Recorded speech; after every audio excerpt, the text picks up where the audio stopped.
What's going on, YouTubers? It's Natural Born Thriller, and welcome everyone to WWE 205 Live Review, the show from November 8th, 2019. Um, they were at, I believe, yeah, this is episode 2 of WWE 205 Live, where they were at, Winter Park, Florida, in Full Sail University, basically, NXT's territory. The commentators were Aiden English, and I don't think it was Tom Phillips at this point, where it pertains to the commentary. I think it was someone else. But then again, I could be wrong. But at the same time, I don't care. But let's get to the show though.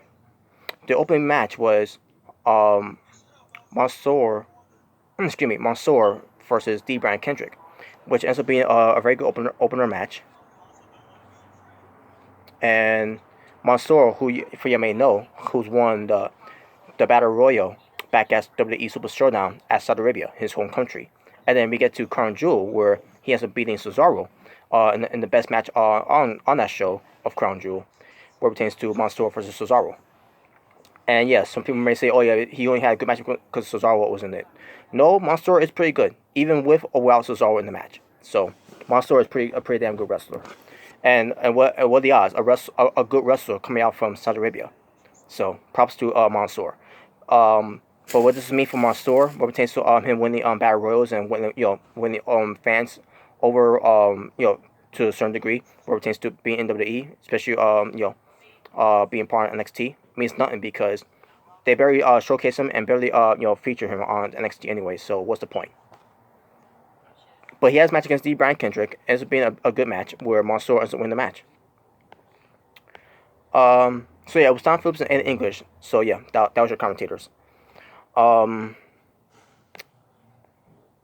we get a video package of Danny Burch, who's going to be part of NXT. Who's going to be part of 205 Live, taking the replace, basically replacing Oney Lorcan, since Oney Lorcan's out of the blue during this time asked for his release from WWE, which means he's going to be taken off TV of 205 Live and NXT. And I didn't see this coming with Oney Lorcan's, by the way. Oney Lorcan, I never thought I see him ask for his release. Because he's been pushed heavily on NXT and on 205 Live.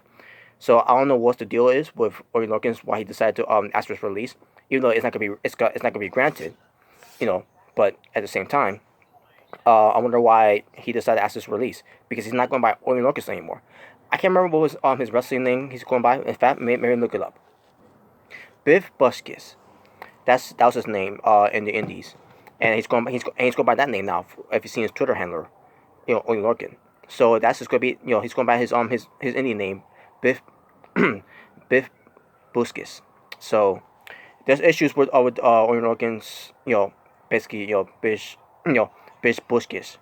But until he's fully becoming Bish Buskis, when it pertains to being released by WWE, he's still go by the name of WWE's slave name in Oney Lorcan. So yeah, I don't know what the deal with that is, but apparently he was when he went back and forth with Triple H on Twitter at one point or something like that. I'm trying to remember if it was on Twitter or not, but Triple H made some comments about the whole situation, where it pertains to wrestlers not being happy in WWE, and they asked for the release and everything, and they addressed it on Twitter and all that, social media, for the world to see. And then Triple H said something about basically said something about that in his perspective, and then Oney Lorcan went at Triple H for that, and I love how he did this too.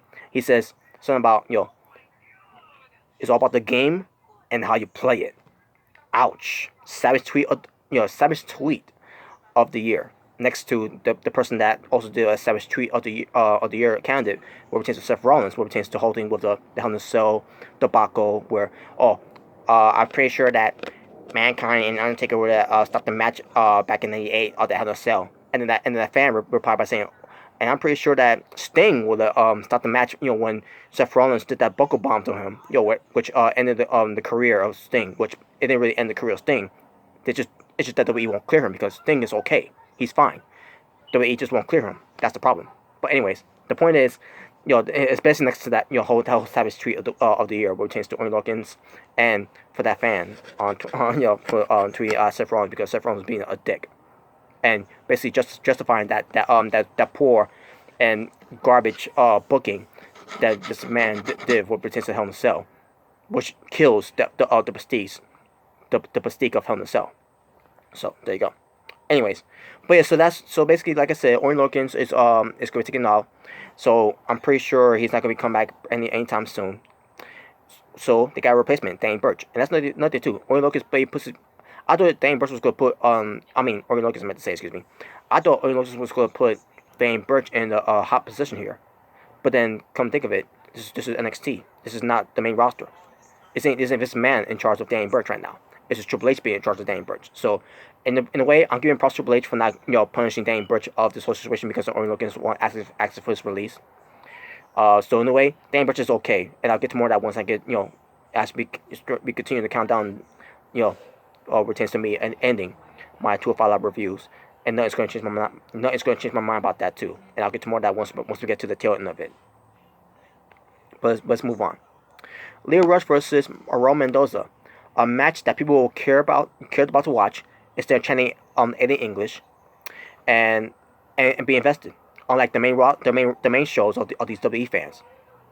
So in a way, I'm happy for these NXT fans for giving the props to to Lio Rush and Raul Mendoza for giving us the match that we want that need to be respected more than ever.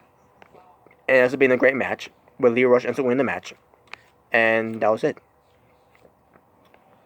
Oh yeah, I forgot to mention this one match happened too. Well, actually, it was not really a match because it was a replay of a match between Tony Nese versus Angel Garza.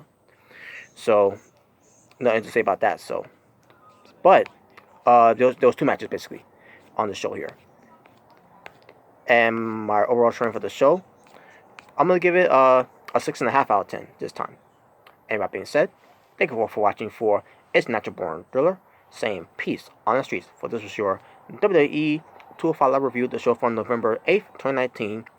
And like I said, folks, I'm counting down the days of my finishing of WWE 205 Live reviews, because what's the point anyways? Because WWE doesn't respect 205 Live, doesn't respect the cruiserweights, doesn't respect the cruiserweight championship. So what's the point? But anyway, with that being said, you all take care, and